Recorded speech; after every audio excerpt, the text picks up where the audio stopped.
안녕하십니까. Y타임스 논평의 추복일입니다. 문재인 대통령이 부동산 문제는 자신이 있다 그랬죠. 그 말을 들은 여러 사람들이 저한테 이런 말을 했습니다. 환장하겠습니다. 그래서 환장하겠습니다. 역대 정권 최고의 부동산 가격 상승률을 기록한 정권이 바로 문재인 정부입니다.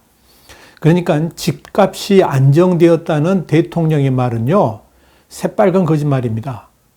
지방 주택 가격은 붕괴가 됐고 수도권은 급등하고 그러다 보니까 최대의 부동산 양극화를 이룬 정권이 바로 문재인 정권입니다. 문재인 대통령이 19일 날 국민이 묻는다 2019 국민과의 대화에 나와가지고 부동산 문제에 대해서 이렇게 말했죠. 전국적 가격이 하락했을 정도로 이 부동산이 안정화되고 있다 그랬어요. 그러면서 우리 정부에서 전월세 가격은 아주 안정됐다라고 말했습니다. 문 대통령은 또 이 부동산 문제는 우리 정부가 자신 있다고 장담하고 싶다 그러면서 지금까지 부동산 가격을 잡지 못한 이유는 역대 정부가 부동산을 경기 부양 수단으로 활용했기 때문이라 이렇게 말을 했습니다. 그렇다면 문 대통령이 주장한 대로 전국적으로 부동산 가격이 안정화되고 있을까 따져봐야죠.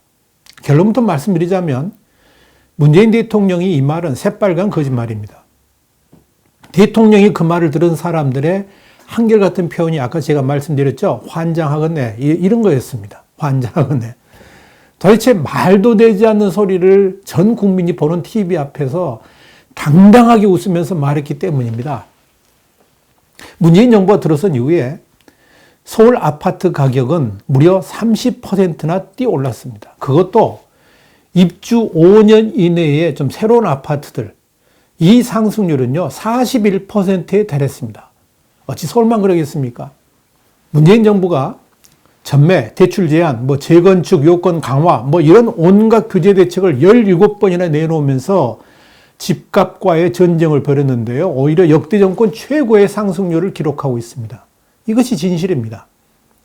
좌파 정부의 가장 큰 특징 중 하나는 뭐냐면 권력을 쥔 정부가 호령하면 모두가 다 숨죽여서 다 들을 것이다 이렇게 착각하는 겁니다. 정부가 하지 말라라고 명령하면 모든 국민들이 그저 예 하면서 순수하게 다 받아들일 것이라 이렇게 생각하는 겁니다. 그런 사고가 가득한 전체주의적 좌파들이 펼치는 부동산 정책도 방향이 뻔할 수밖에 없는 겁니다. 모든 것을 정부의 규제로 해결하려고 합니다. 심지어 이제는 아파트 가격까지 직접 지정하려고 합니다. 물론 그렇게 하면 단기적으로는 효과가 있을 수 있을 겁니다. 그런데 국가 권력에 의한 규제는 절대 시장을 이길 수 없는 법입니다. 김현미 국토교통부 장관이 지난 6일 날 지난 1년간 서울 분양가가 집값보다 4배 이상 오르고 기존 주택가격 상승을 부추고 있다 그러면서 시장이 과열된 서울의 강남 4구, 또 마용성, 마포 용산 성동이죠. 또 영등포구 27기동, 이걸 민간 택지 분양가 상한제 적용 지역으로 지정을 했습니다. 이런 정부의 조치가 과연 집값을 잡을 수 있을까요?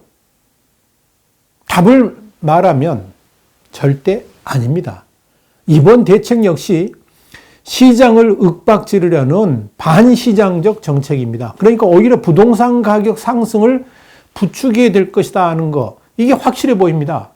문재인 정부 임기 내내 부동산 시장 꽁무니만 쫓아다니는 정책을 펴왔는데 이미 실패로 입증된 정책들을 또 꺼내든 겁니다. 그러다 보니까 규제 발표하고 시장 유축, 집값 재상승, 또 추가 대책, 이 패턴이 계속 이어지고 있는 겁니다. 그런데도 부동산 가격이 안정화되고 있다고요? 웃기지 마세요. 서울의 주택가격은요, 20주째 상승세를 지속하고 있습니다. 도대체 무슨 수치를 보고 그런 말을 한 겁니까? 더더욱 심각한 것은 집값이 이렇게 지속적으로 오르다 보니까 내 집 마련의 꿈은 점점점 멀어진다는 거죠. 특히 정부가 아파트 가격까지 지정하는 분양가 상한제를 도입하게 되면 분양가는 지금보다 10%가량 더 낮아질 겁니다. 자, 분양가가 낮아지면 주변 시세는 비싼단 말이죠. 그럼 어떻게 되겠습니까? 그 아파트 당첨자들한테는 로또 대박을 안겨줍니다. 문제는 이 경우에 9억 원 이상 아파트는 대출도 제한되어 있거든요. 그러니까 로또 아파트에 청약할 수 있는 사람은 현금을 많이 가지고 있는 사람, 그런 부자들만 가능합니다. 결국 투기를 잡겠다고 시행하는 정책이 오히려 부자들의 투기를 더 부추기는 셈입니다. 여기 이렇게 로또 아파트가 성행하게 되면 당연히 전세값 오르겠죠. 폭등하겠죠. 그렇게 되면 모든 피해가 서민한테 오도록 되어 있습니다. 부자들은 돈을 더 많이 벌게 될 것이고 서민들은 더 어려워지고 그런 거죠. 지금 문재인 정부가 하는 짓이 이렇다는 겁니다. 원래 시장 경제에서는 정부가 가격 통제하는 것 자체를 금기시합니다. 왜냐하면 수요와 공급에 따라 움직이는 시장 구조에서 가격을 통제하면 공급이 감소될 수밖에 없고요. 그렇게 되면 당연히 가격 급등으로 이어지는 악순환이 일어나기 때문에 그렇습니다. 그만큼 부작용들이 엄청납니다. 그래서 노무현 정부에서도 아파트 분양원가 공개를 시도하려다가 중단했잖아요. 그런데 문재인 정부는 그 어리석은 짓을 되풀이하고 있습니다. 그러니까요, 여러분, 지방은 폭락을 하고 수도권은 폭등을 하고 이러다 보니까 문재인 정권의 정책들이 시민들의 약을 올리는 그런 형국이 되고 있습니다. 문재인 정부 들어서 경제정책을 책임졌던 김수현 전 청와대 정책실장이 뭐라고 그랬는지 아십니까? 이 정부는 부동산 가격 문제에 대해서 결코 물러서지 않을 것이다 그러면서 2018년 4월까지 집을 팔 기회를 드리겠다라고 큰소리 쳤습니다. 그 말 믿고 집 팔았던 사람들이 있습니다. 결과 어땠을까요? 그들은 지금 문재인 청와대의 말을 들은 것에 대해서 땅을 치고 후회를 하고 있습니다. 왜냐고요? 집값이 내려가기는커녕 더 올랐기 때문에 그렇습니다. 문재인 정부하고는 상당히 친한 관계죠. 가까운 경실련에서 외환 위기 이후에 20년간 서울 주요 아파트 가격을 조사를 해봤더니요. 역대 정부 중에서 문재인 정부가 이 아파트 가격 상승률이 가장 높았다. 이렇게 집계를 했습니다. 특히 이 서울 강남 아파트 평당 연간 올라간 금액을 보니까요. 문재인 정부가 810만 원입니다. 노무현 정부 때는 450만 원이니까 한 1.8배 되죠. 비강남 아파트 가격 상승폭도 보니까 문재인 정부는 371만 원입니다. 근데 노무현 정부 때는 183만 원이었습니다. 2배를 넘습니다. 그런데도 대통령은 집값이 안정되었다 그러면서 집값 잡는 것 자신 있다, 장담한다라고 했습니다. 도대체 무슨 집값을 잡았다는 겁니까? 혹시 사람이 사는 집이 아니라 개와 고양이들이 사는 그런 집값 잡았다는 거 아닌가요? 도대체 뭘 믿고 장담한다고 말하는 걸까요? 저렇게 장담한다는 부동산 정책이 저 모양인데 장담하지 못하는 다른 부부들은 오죽할까? 그런 생각이 듭니다. 하나만 더요. 김현미 국토부 장관이 집값 잡겠다고 분양가 상한제 실시를 엄명했죠. 여기에 유은혜 교육부 장관은 자사고 폐지 정책을 발표했습니다. 이 두 정책이 고스란히 강남 집값의 상승을 하는데 불을 지폈습니다. 얼마나 올랐을까요? 놀라지 마세요. 국토부가 상한제 대상 지역으로 지정한 서초구 반포동 거래가 평당 1억 원 시대를 넘었습니다. 강남구 대치동의 청약 경쟁률 212대 1입니다. 그렇다면 강북은요, 역시 평당 5천만 원을 훌쩍 넘어서고 있습니다. 이만큼 치솟는 집값이 서민, 중산층을 괴롭히는 최악의 민생 문제가 됐는데 대통령은 전혀 엉뚱한 자랑을 하고 있는 겁니다. 그럼 서울은 그렇다 치고 지방은 어떨까요? 지방주택시장은요, 한마디로 붕괴 수준입니다. 지방의 주택 가격이 붕괴되었다는 것은 경제 자체가 무너졌기 때문에 그렇습니다. 그러다 보니까 미분양이 속출하죠.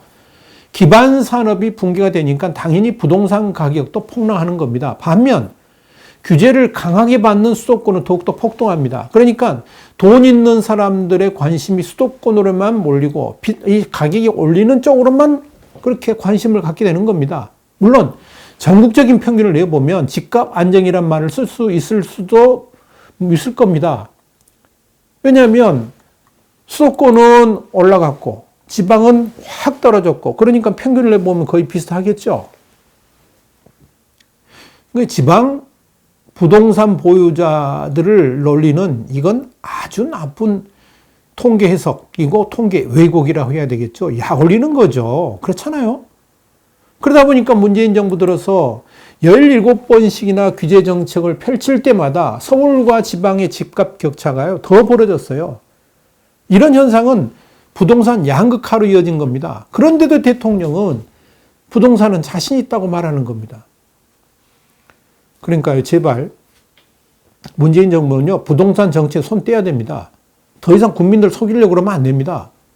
국토부 장관이 평당 1억 원을 막기 위해서 분양가 상한제를 시행하겠다 말이 떨어지기가 무섭게 평당 1억 원을 넘어섰잖아요. 그런 아파트가 나왔잖아요.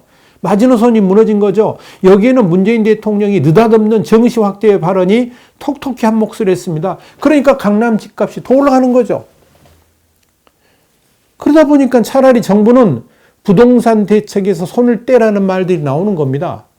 정부가 뭔가를 하겠다고 나설 때마다 집값은 오히려 반대로 뛰기 때문에 그렇습니다.